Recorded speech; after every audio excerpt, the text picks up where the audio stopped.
I'm here at the Battle River. I've never fished here before, but I've wanted to for a long time, and just by a bridge here. And down below me here, there's a culvert.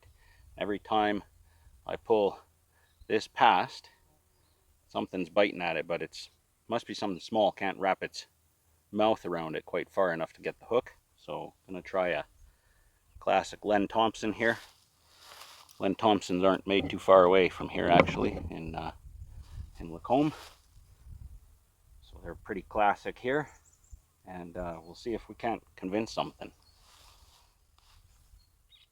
Hard for vegetation.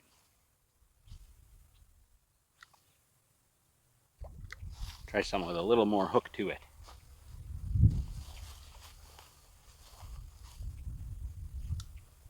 I don't know if they'll like it or not, but we'll see.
That was a good bite.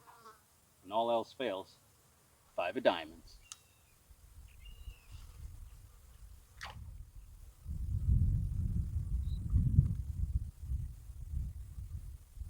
There's definitely a fish here. I'm going to get him.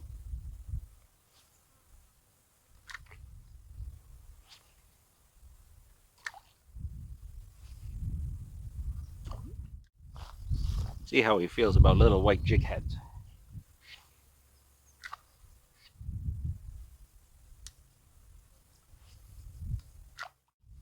I've relocated to underneath the bridge. Sometimes when it's hot and sunny, fish like to hang out in the shade. If they're cooler, they might be a little hungrier too.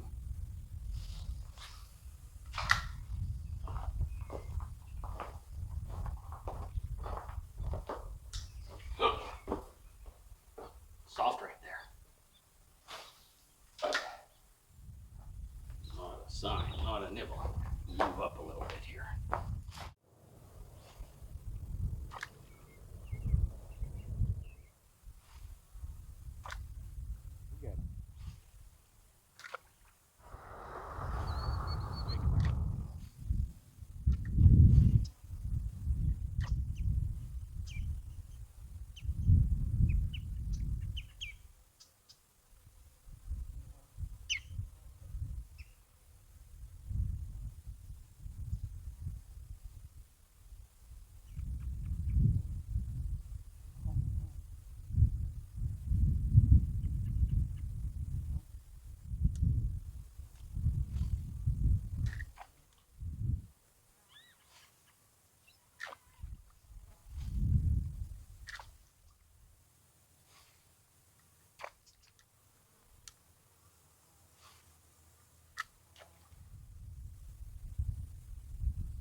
That was not a fish.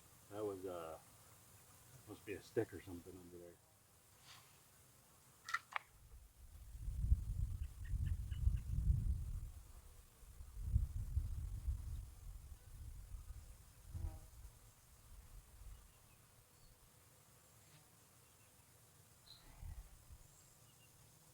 I'm gonna at least get that guy on. Try again.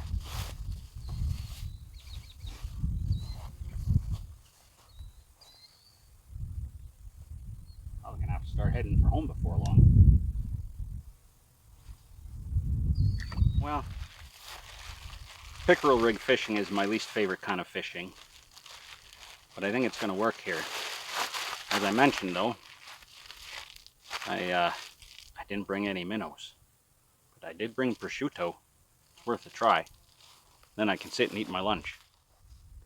I'm actually running these off of a perch rig. It's a little bit smaller than a pickerel rig. Not that we have pickerel here, but don't get me started on that one.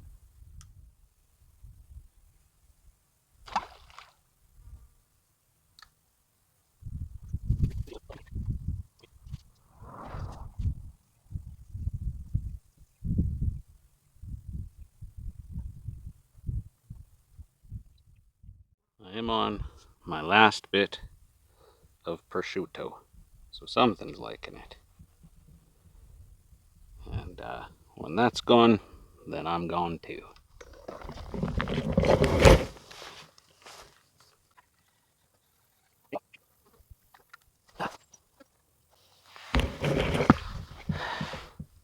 Lost him. If you look behind me here, you can see I've literally fished until the cows came home. This big mama catface spider is going to be reducing the amount of bugs in my shop by somewhere around 30% just by having her web here. For comparison purposes, that's my fingertip there. Her abdomen alone is as big as my fingernail. This is one big spider. Oh, mama, why don't you smile for the camera?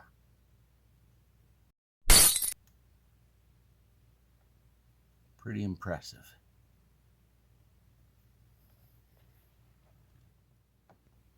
Here's a much smaller example.